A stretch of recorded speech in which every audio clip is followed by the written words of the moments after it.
Hello everyone, this is Vaishnav in front of you, your mentor, your educator and your friend. तो कैसे हैं आप सब? तो आपका बहुत बहुत वेलकम है हमारे अनदर सेशन में। एंड आज मैं आपको पढ़ाने वाली हूँ इकोनॉमिक इन्वायरमेंट का बहुत इंपॉर्टेंट टॉपिक। सबसे पहले तो जान लेते हैं कि इकोनॉमिक इन्वायरमेंट क्या होता है। जो भी हमारे जैसे जो भी फैक्टर्स होते हैं, इन्फ्लेशन हो गया, इंटरेस्ट रेट हो गया, या फिर वो फैक्टर जो हमारे बिजनेस को डायरेक्ट इम्पैक्ट डालते हैं, जिस वजह से हमारी डिमांड एंड परचेजिंग पावर कम हो जाती है या फिर परचेजिंग पावर पर जो है इफ़ेक्ट देखने को मिलता है, वो इकोनॉमिक इन्वायरमेंट होता है। ठीक है। देन आपका क्या होता है, इकोनॉमिक इन्वायरमेंट में आपके दो एलिमेंट्स आते हैं। ठीक है, आपके दो एलिमेंट्स आते हैं। पहला एलिमेंट है आपका economic system and second element है आपका इकोनॉमिक पॉलिसीज़। तो आज हम जो सेकंड एलिमेंट है इकोनॉमिक पॉलिसीज़, उसके बारे में थोड़ा डिटेल में डिस्कशन करने वाले हैं कि क्या है, कैसे है। ठीक है। एंड इकोनॉमिक सिस्टम आपको पता ही है, हमारे 3 टाइप के इकोनॉमिक सिस्टम होते हैं। पहला होता है हमारा कैपिटलिस्ट, सेकंड होता है हमारा सोशलिस्ट, एंड थर्ड होता है हमारा मिक्स्ड इकोनॉमी, जो कि हमारा इंडिया का सिस्टम है। ठीक है। तो थोड़ा सा ब्रीफ जो है डिस्क्राइब कर दिया मैंने कि इकोनॉमिक सिस्टम क्या होता है। नाउ हम बात करेंगे हमारे इकोनॉमिक पॉलिसीज़ के बारे में। तो इकोनॉमिक पॉलिसीज़ क्या होती है?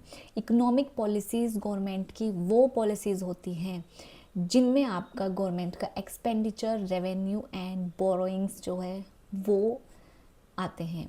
यानी कि उसमें आपके 2 पार्ट आते हैं, एक फिस्कल पॉलिसी एंड एक मॉनेटरी पॉलिसी। इनको यूज़ करके गवर्नमेंट क्या करती है, आपकी इकोनॉमी को बूस्ट करने में जो है वो हेल्प करती है। ठीक है। तो सबसे पहले हम बात करेंगे हमारी जो आपकी फिस्कल पॉलिसी है। ठीक है। फिस्कल पॉलिसी क्या होती है? वो पॉलिसी जो गवर्नमेंट यूज़ करती है किस चीज़ के लिए? Taxation, public expenditure and borrowing. ठीक है। क्या होगा इससे? इकोनॉमिक जो आपकी एक्टिविटी है वो इन्फ्लुएंस होती है एंड मेंटेन होती है आपकी स्टेबिलिटी एंड ग्रोथ। सिंपल से इसका बहुत सिंपल मीनिंग समझ लो क्या होता है। जो आपकी फिस्कल पॉलिसीज होती है, ये आपकी गवर्नमेंट की पॉलिसी होती है। इसमें क्या होता है, आपका जो भी गवर्नमेंट, जैसे आपका भी बजट आया था, है ना, जो भी गवर्नमेंट कोई भी पॉलिसीज़ या बजट लेके आती है जिसमें गवर्नमेंट के एक्सपेंडिचर लिखे होते हैं कि आने वाले टाइम में जो गवर्नमेंट है वो कहाँ क्या कितना पैसा खर्च करना चाहती है या फिर किस तरीके से वो रेवेन्यू जनरेट करना चाहती है। जैसे कि आपके टैक्स रेट बढ़ जाते हैं तो गवर्नमेंट क्या करती है, टैक्स रेट से रेवेन्यू जनरेट करती है। तो ये जो भी एक्टिविटीज़ या फिर ये जो भी इकोनॉमिक एक्टिविटीज़ होती हैं, ये आपके फिस्कल पॉलिसी के अंडर आती है। सिंपल सी पॉलिसी है, याद रखना, जो आपकी फिस्कल पॉलिसी होती है वो गवर्नमेंट की पॉलिसी होती है। ठीक है। अब हम बात करेंगे इसमें फिस्कल पॉलिसी के एलिमेंट्स क्या क्या हो जाते हैं। ठीक है। फिस्कल पॉलिसी के आपके एलिमेंट जो हैं वो क्या क्या होंगे, आओ बात करते हैं। सबसे पहला एलिमेंट है आपका टैक्सेशन। टैक्सेशन क्यों? क्योंकि गवर्नमेंट क्या करती है, कलेक्ट करती है revenue through direct and indirect taxes to influence consumption and investment. मान लो गवर्नमेंट अगर बजट लेके आई है तो कहीं से तो जो पैसा है वो, या फिर आप बोल सकते हो रेवेन्यू कहीं से तो आएगा, कहीं से तो पैसा जो है गवर्नमेंट जनरेट करेगी। अब उसकी कोई जॉब तो लगी हुई नहीं है गवर्नमेंट की कि उसको पर मंथ या फिर पर एनम उसका सैलरी पैकेज होगा, नहीं ना। तो गवर्नमेंट क्या करती है, टैक्स के थ्रू रेवेन्यू कलेक्ट करती है जिसको वो एक्सपेंड करती है ना, बजट लेके आती है ना, तो उसके थ्रू क्या करती है, वो उसको एक्सपेंड करती है, एक्सपेंडिचर करती है, खर्च करती है पब्लिक पर। तो वो फर्स्ट आपका एलिमेंट हो गया टैक्सेशन। टैक्सेशन को सिंपल मान के चलो, ये एक गवर्नमेंट के लिए रेवेन्यू जनरेट करने का एक तरीका है। ठीक है, एक तरीका है। डायरेक्ट एंड इनडायरेक्ट टैक्स के थ्रू क्या करती है, रेवेन्यू जनरेट करती है गवर्नमेंट। क्यों करती है? क्योंकि जो वो बजट लेके आने वाली है, जो वो फैसिलिटीज़, जो वो पॉलिसीज़ पब्लिक के लिए लेके आने वाली है, तो कहीं ना कहीं से तो उस खर्चे को वो उठाएगी, वो उसको इन्वेस्टमेंट करना है, उसको इंफ्रास्ट्रक्चर करना है ना। तो गवर्नमेंट क्या करती है, टैक्सेशन वाली पॉलिसीज अपनाती है। सेकंड आपका आता है पब्लिक एक्सपेंडिचर। पब्लिक एक्सपेंडिचर वो एलिमेंट है आपका जो गवर्नमेंट स्पेंड करेगी, है ना। ये क्या है आपका रेवेन्यू, ये क्या कर लिया, ये कलेक्ट कर लिया है गवर्नमेंट ने पब्लिक से। सिंपल सी बात है, फिस्कल पॉलिसी के अंदर क्या चीज़ आती है कि गवर्नमेंट क्या करती है, पब्लिक से ही पैसा जनरेट करती है, पब्लिक के ऊपर ही लगा देती है, ठीक है। तो पहले वाले एलिमेंट में क्या किया, टैक्सेशन से क्या किया, हमने रेवेन्यू जनरेट कर लिया, कलेक्ट कर लिया मनी। सेकेंड एलिमेंट में क्या कर रहे हैं, पब्लिक एक्सपेंडिचर कर रहे हैं। अब हमें क्या करना है, उस पैसे को स्पेंड करना है किस चीज़ के लिए, इंफ्रास्ट्रक्चर के लिए, एजुकेशन के लिए, हेल्थ के लिए, डिफेंस के लिए। अभी बजट में डिफेंस के लिए बहुत अच्छी चीज़ें आई हैं एंड डिफेंस सेक्टर को सबसे ज़्यादा जो है प्रायोरिटी पे रखा गया है, ठीक है। एंड वेलफेयर स्कीम्स जो हैं किस चीज़ के लिए, आपके प्रोमोट करती है डेवलपमेंट सिस्टम को। तो ये सभी फैक्टर्स जो हैं आपके पब्लिक एक्सपेंडिचर के अंदर आ जाते हैं, जहाँ पे गवर्नमेंट को पैसा स्पेंड करना है, ठीक है। पैसा क्या करना है, स्पेंड करना है, खर्च करना है, यहाँ पे लगाना है उनको पैसा। तो ये वो सारे आपके आइटम्स हैं, ठीक है। ये वो सारे आपके पॉइंट हैं जहाँ पे गवर्नमेंट को पैसा खर्च करना है ताकि हमारे नेशन की जो इकोनॉमी है वो ग्रोथ हो, स्टेबिलिटी आए, ठीक है। देन थर्ड आता है आपका पब्लिक बोरोइंग। ये क्या होता है, मान लो आपका रेवेन्यू हुआ है 50 लाख का, ठीक है, लेकिन एक्सपेंड करना है आपको 60 लाख। अब जो ये 10 लाख का जो डिफरेंस आया है, अब इसको गवर्नमेंट कहाँ से कंप्लीट करेगी, तो गवर्नमेंट क्या करती है, पब्लिक बोरोइंग करती है, यानी कि टी बिल्स इशू कराती है आरबीआई के थ्रू। गवर्नमेंट क्या करती है, पब्लिक से पैसा लेती है ना। तो ये आपका हो जाता है आपका पब्लिक बोरोइंग। सिंपल सी चीज़ समझ के चलो, जब गवर्नमेंट के एक्सपेंडिचर क्या हो जाते हैं, ज़्यादा हो जाते हैं, किससे, रेवेन्यू से, तब आपकी गवर्नमेंट क्या करती है, पब्लिक बोरोइंग करती है, यानी कि पब्लिक से इशू कराती है पैसा। पब्लिक को वो अपने शेयर्स, फंड, ठीक है, कोई बॉन्ड हो गए, कोई टी बिल्स हो गए, इस सब को क्या करती है, इशू करती है, डिस्काउंट पे इशू करती है ताकि उनको पैसा जनरेट हो एंड वो खर्चा कर पाए जो उसने बजट में लिखा हुआ है, ठीक है। तो ये आपके फिस्कल पॉलिसी के एलिमेंट्स हो गए। एग्जाम में क्वेश्चन कैसे आता है, यहाँ से आपको फिस्कल पॉलिसी के ये वाले पार्ट दे देंगे, या फिर फिस्कल पॉलिसी के अंडर जो भी पॉलिसीज गवर्नमेंट की आती हैं वो दे देंगे एंड देन पूछ सकते हैं इनमें से कौन सी फिस्कल पॉलिसी है एंड कौन सी नहीं है। मोस्ट प्रोबेबली नोट का क्वेश्चन आता है कि इनमें से कौन सा फिस्कल पॉलिसी का पार्ट नहीं है। तो क्या आपको फिस्कल पॉलिसी समझ में आई कि फिस्कल पॉलिसी क्या होती है। देन हम मूव करते हैं अपनी नेक्स्ट पॉलिसी, मॉनेटरी पॉलिसी, ठीक है। अब देखो मॉनेटरी पॉलिसी क्या होती है। मॉनेटरी पॉलिसी आपकी आरबीआई की पॉलिसी है, ठीक है, आरबीआई की पॉलिसी है। फिस्कल पॉलिसी कौन सी है, आपकी गवर्नमेंट की पॉलिसी है। अब सेंट्रल बैंक या फिर आरबीआई जो है एक्शंस लेता है मॉनेटरी पॉलिसी के थ्रू, किस चीज़ के, जो भी मनी सप्लाई आपकी कंट्री में हो रही है, जो भी क्रेडिट क्रिएशन आपकी कंट्री में हो रहा है, या फिर जो भी इंटरेस्ट रेट डिसाइड हो रहे हैं, उनको क्या किया जा सके, रेगुलेट किया जा सके, उनको सिस्टमेटिकली रेगुलेट किया जा सके। यानी कि आपको ये चीज़ ध्यान में रखनी होती है, या फिर आप बोल सकते हो आरबीआई को ये चीज़ ध्यान में रखनी होती है कि मनी सप्लाई जो है क्या वो ज़्यादा हो रही है, यानी कि इसकी वजह से क्या इन्फ्लेशन की कंडीशन आ रही है या डिफ्लेशन की कंडीशन आ रही है, ठीक है। तो आपका आरबीआई क्या करके चलता है, इस चीज़ को रेगुलेट, कंट्रोल करने की कोशिश करता है, कुछ मेजर एक्शंस लेता है, कुछ पॉलिसीज़ निकालता है। जैसे गवर्नमेंट पॉलिसीज़ निकाल रही है कि हम ये इंफ्रास्ट्रक्चर करेंगे, हम हेल्थ के बारे में सोचेंगे, हम आपका अलग से, मतलब जैसे आपके अलग अलग डिस्ट्रिक्ट में गर्ल्स हॉस्टल के लिए बजट में आया, तो कहीं ना कहीं ये क्या है, गवर्नमेंट की पॉलिसीज़ हैं, फिजिकल पॉलिसीज़ हैं, ये इकोनॉमिक ग्रोथ को बढ़ाने के लिए चीज़ें हैं। तो इसी तरीके से आरबीआई इकोनॉमी को स्टेबल करने के लिए, या फिर आप बोल सकते हो मनी सप्लाई को स्टेबल करने के लिए टूल्स यूज़ करती है, कुछ मेथड्स, कुछ एक्शंस जो है वो लेती है, ताकि हमारे इकोनॉमी में डिफ्लेशन की कंडीशन ना आए या फिर ज़्यादा ओवर इन्फ्लेशन ना हो जाए, चीज़ें क्या हो, बैलेंस रहे। तो आरबीआई इस तरीके के मेजर्स लेने की कोशिश करती है। तो आरबीआई कैसे करती है वो चीज़, यहाँ पे इसकी दो टूल्स होती हैं। पहली टूल है आपकी क्वांटिटेटिव, ठीक है। क्वांटिटेटिव होती है जो आपकी मेजरेबल हो, जो आप नाप सकते हो, यानी कि मॉनेटरी टर्म वाली जो होती है वो आपकी क्वांटिटेटिव टूल होती है। अब इसमें क्या होता है, फर्स्ट आता है आपका रेपो रेट, है ना। क्या करेगी, या तो रेपो रेट में चेंज कर देगी, रिवर्स रेपो रेट में चेंज कर देगी, ये आपके रेट है। अब रेपो रेट क्या होता है, वो वाला रेट जब आरबीआई शॉर्ट टर्म के लिए, ठीक है, शॉर्ट टर्म के लिए कमर्शियल बैंक्स को पैसा देता है, या फिर बोल सकते हो लेंड करता है। कौन करता है, आरबीआई। अगर शॉर्ट टर्म के लिए, मान लो 3 मंथ्स के लिए है, 5 मंथ के लिए है, ये शॉर्ट टर्म पीरियड के लिए जब आरबीआई कमर्शियल बैंक को पैसा देता है, वो आपका रेपो रेट होता है, ठीक है।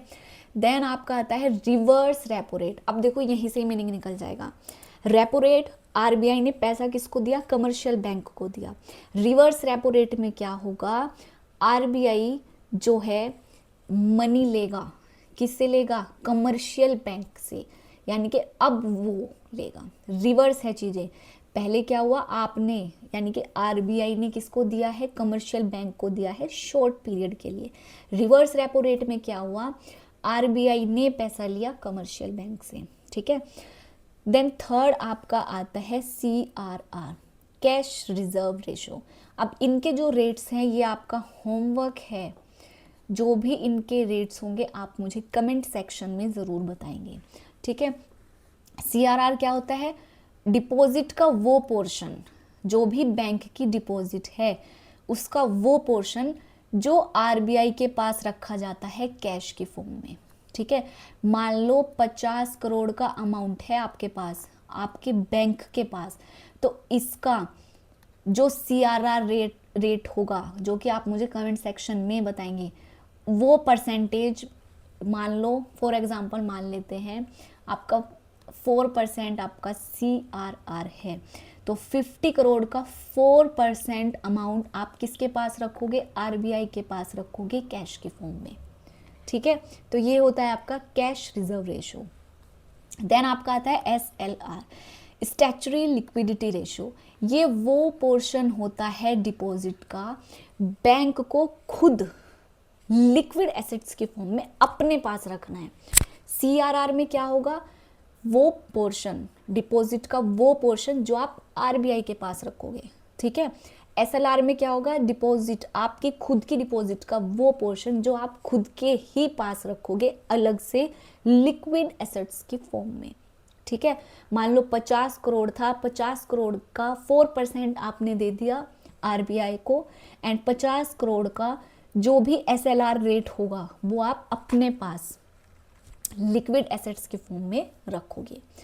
अब आता है बैंक रेट। बैंक रेट क्या होता है आपका, जब आरबीआई लॉन्ग टर्म के लिए कमर्शियल बैंक्स को पैसा प्रोवाइड करता है, ठीक है, ये होता है लॉन्ग टर्म के लिए। रेपो रेट क्या हो गया, शॉर्ट टर्म के लिए। ये मेजर डिफरेंस है, याद रखना। देन आपका आता है ओपन मार्केट ऑपरेशंस, यानी कि OMO। ये क्या है आपका, buying and selling of government securities to control liquidity. यानी कि अगर मार्केट में इन्फ्लेशन ज़्यादा हो गया है, यानी कि आपकी महंगाई दर कब बढ़ती है, जब आपका कैश मार्केट में बोल सकते हो या फिर मनी जो है मार्केट में ज़्यादा है, तब गवर्नमेंट क्यों एक्शन लेती है, यानी कि आरबीआई जो एक्शन लेती है वो क्या लेती है, OMO का एक्शन लेती है। इसमें क्या करती है वो, मान लो अगर मार्केट में पैसा ज़्यादा है, मनी ज़्यादा है, मनी सप्लाई ज़्यादा है, तो गवर्नमेंट की जो सिक्योरिटीज़ होती हैं, आरबीआई क्या करती है, उसको सेल करना शुरू करती है ताकि मार्केट से पैसा अपने पास इकट्ठा कर सके। क्या करती है, गवर्नमेंट की सिक्योरिटीज़ को सेल करेगी ताकि मार्केट से पैसा अपने पास रख सके, है ना। एंड अगर डिफ्लेशन की कंडीशन आ रही है, यानी कि मनी सप्लाई या फिर मनी मार्केट में कम है, तो आरबीआई क्या करता है, बाइंग करता है उन गवर्नमेंट सिक्योरिटीज़ को, ठीक है, ताकि आपकी इकोनॉमी के अंदर मनी सप्लाई आ जाए। तो ये आपका होता है OMO, ठीक है। ये थी आपकी क्वांटिटेटिव टूल्स। अब हम बात करेंगे जो आपकी क्वालिटेटिव टूल्स होती हैं, यानी कि ये रूल्स एंड रेगुलेशंस जो होते हैं ना, रूल्स एंड रेगुलेशंस, ये वो वाला पार्ट होता है। उसमें क्या करते हैं हम, जो हमारा क्वांटिटेटिव हुआ है उसमें हमारे जो परसेंटेज है, जो हम मेज़र कर सकते हैं चीज़ें, हम वो वाली टूल्स यूज़ करते हैं। लेकिन क्वालिटेटिव में हम सिर्फ सिंपल कोई रूल ऐसा बना देंगे, कुछ रेस्ट्रिक्शंस ऐसी लगा देंगे ताकि वो चीज़ें कंट्रोल हो सकें, स्टेबिलिटी बनी रहे, इकोनॉमी की ग्रोथ बनी रहे, ठीक है। तो सबसे पहला है क्रेडिट राशनिंग, यानी कि आपने फिक्स कर दी लिमिट लोन की कि सिर्फ इतना ही लोन आपको प्रोवाइड होगा। मान लो किसी बंदे को होम लोन चाहिए, है ना, उसने बोला कि मुझे 5 करोड़ का चाहिए, लेकिन आरबीआई ने क्या किया, क्रेडिट राशनिंग लगाई हुई है कि हम सिर्फ आपको 3 करोड़ ही दे सकते हैं, आप 2 करोड़ कहीं और से इंतजाम करो, हम सिर्फ आपको 3 करोड़ का ही लोन जो है वो प्रोवाइड कर सकते हैं, इससे ज़्यादा नहीं कर सकते हैं। तो ये होता है आपका क्रेडिट राशनिंग। देन आपका आता है मोरल सुजियान, ये एक तरीके से ब्लैकमेलिंग होती है, ठीक है। हम ब्लैकमेलिंग करते हैं कमर्शियल बैंक्स को कि भाई आपको अपनी जो लेंडिंग पॉलिसीज़ है, जो आप CRR या फिर SLR रेटिंग कर रहे हो, या तो उनमें हम चेंज कर सकते हैं, वरना क्या होगा, या फिर ये क्या करते हैं कि पैसे को लैंडिंग रखने के लिए कुछ ऐसी पॉलिसीज़ लेके आएंगे जो एक तरीके से मतलब बहुत ज़्यादा चीज़ें टाइट करके चलेंगे, बहुत ज़्यादा रूल्स एंड रेगुलेशंस जो हैं बहुत ज़्यादा टाइट कर देंगे। तो ये आपका मोरल सुजियान में हो जाएगा। देन आपका आता है रेगुलेशन ऑफ कंज्यूमर क्रेडिट, इसमें क्या करते हैं, हम कंट्रोल कर देते हैं टर्म्स को जो भी कंज्यूमर के लोन्स की होती हैं। कैसे, मान लो कुछ टर्म्स ऐसी होती हैं कि आप मान लो सिक्योरिटी वाला पर्पज़ आ गया कि सिक्योरिटी के लिए आपने मान लो 80 लाख का लोन लिया है, तो सिक्योरिटी के लिए मिनिमम आपको 50 लाख तक की सिक्योरिटी जो है वो गिरवी रखनी होगी, है ना। तो हमने क्या किया, इन चीज़ों को कंट्रोल करने के लिए क्या किया कि अमाउंट को बढ़ा दिया कि नहीं हम तो 70 लाख, तो उससे क्या होता है कि इतने का तो हमें लोन नहीं पड़ता है जितनी हमें सिक्योरिटी रखनी पड़ जाती है, तो वो रेगुलेशन हो जाती हैं चीज़ें। देन आपका आता है डायरेक्टिव्स, यानी कि स्पेसिफिक इंस्ट्रक्शंस दे के रखते हैं आपको आरबीआई कमर्शियल बैंक्स को कि अगर आप लोन प्रोवाइड कर रहे हो तो ये वाली आप चीज़ें यूज़ करो, या फिर आप इस तरीके की पॉलिसीज़ लेके आओ ताकि हमें इन फ्यूचर जो है नुकसान ना हो। तो ये आपके क्वालिटेटिव टूल्स होते हैं। यहाँ से भी क्वेश्चन ऐसे ही बनता है, आपको क्वेश्चन में दे देंगे कि आपकी क्वालिटेटिव टूल्स कौन सी हैं या फिर आपकी क्वांटिटेटिव टूल्स कौन सी हैं, ये आपको क्वेश्चंस पूछा जाता है। एंड PYQs में भी इस टाइप के क्वेश्चंस जो हैं वो आए हैं। तो क्या आपको इतनी चीज़ें समझ में आई? एंड देन आपका होमवर्क आपको पता होना चाहिए, मैंने अभी क्या दिया है, जितने भी रेट हैं ये वाले क्वांटिटेटिव टूल के जितने भी रेट हैं ये आप मुझे कमेंट सेक्शन में बताओगे, करंट रेट जो है वो क्या चल रहा है, ठीक है। तो मिलते हैं नेक्स्ट सेशन में, एंड आज के लिए इतना ही। अगर आप ये छोटे छोटे भी टॉपिक्स इस तरीके से पढ़ोगे ना तो बहुत ईजी हो जाएगा UGC नेट को क्रैक करना। एंड बने रहिए हमारे साथ इसी चैनल पर, एंड मिलते हैं नेक्स्ट सेशन में।